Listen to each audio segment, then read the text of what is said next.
ఎన్పిఎస్పిఎల్ మణీంద్రం కుప్పం గ్రామంలో 600 ఉద్యోగాలు కల్పించే సంస్థ ఇది. 130 ఎకరాలు ఏ ధర అయితే ఉందో ల్యాండ్ ఎక్విజిషన్కి కానీ లేకపోతే ఏపీఏసీ ధర ఏదైతే ఉందో ఆ ధరకే 130 ఎకరాలు కేటాయించబడుతుందని చెప్పేసి మనం చేస్తాం. వారు అడిగింది ఏంటంటే 100% ఎలక్ట్రిసిటీ డ్యూటీ ఎగ్జంప్షను, పవర్ కాస్ట్లో రీయింబర్స్మెంట్ ₹2 పర్ యూనిట్ 10 సంవత్సరాలకి వారు కోరారు. దాన్ని ఆమోదించడం జరిగిందని చెప్పేసి మనం చేస్తాం. ఎపిటోమ్ కాంపోనెంట్స్ పీసీబీలు మరియు ఎలక్ట్రానిక్ కాంపోనెంట్స్ తయారీ చేసే ఫ్యాక్టరీ. దీంట్లో 1000 ఉద్యోగ అవకాశాలు లభిస్తాయి.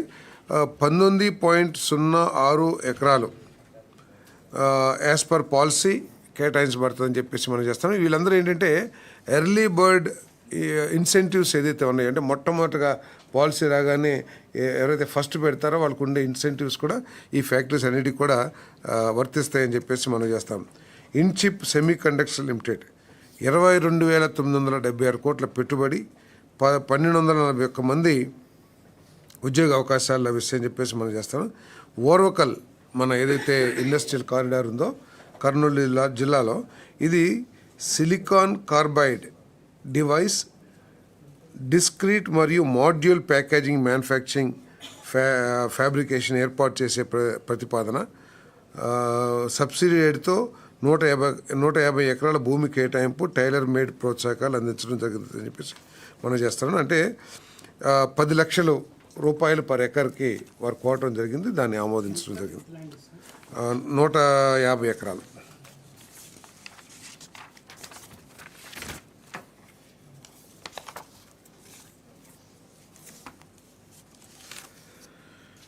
డ్రోన్ సిటీ విధానం పాలసీ లాగా డ్రోన్ సిటీ ల్యాండ్ అలాట్మెంట్ కోసం చేశారని చెప్పేసి మనం చేస్తాం.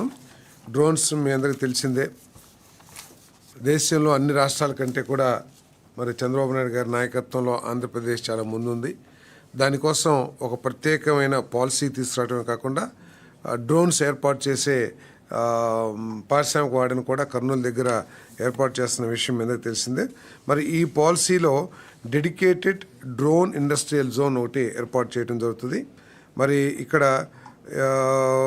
ఈ డ్రోన్స్ ఏర్పాటు కోసమే స్పెషలైజ్డ్ ఇండస్ట్రియల్ జోన్ ఏర్పడుతుందని చెప్పేసి మనం చేస్తాను. మరి the initiative support economic growth, industrial expansion and generating employment in Andhra Pradesh. మీ అందరికీ తెలిస్తే మన ప్రైమ్ మినిస్టర్ గారు కూడా ఈ మధ్య ఒక స్టేట్మెంట్ ఎక్కడో చెప్పడం జరిగింది. సింధూర్ ఆపరేషన్లో మన రాష్ట్రంలో తయారైన డ్రోన్ని యుద్ధ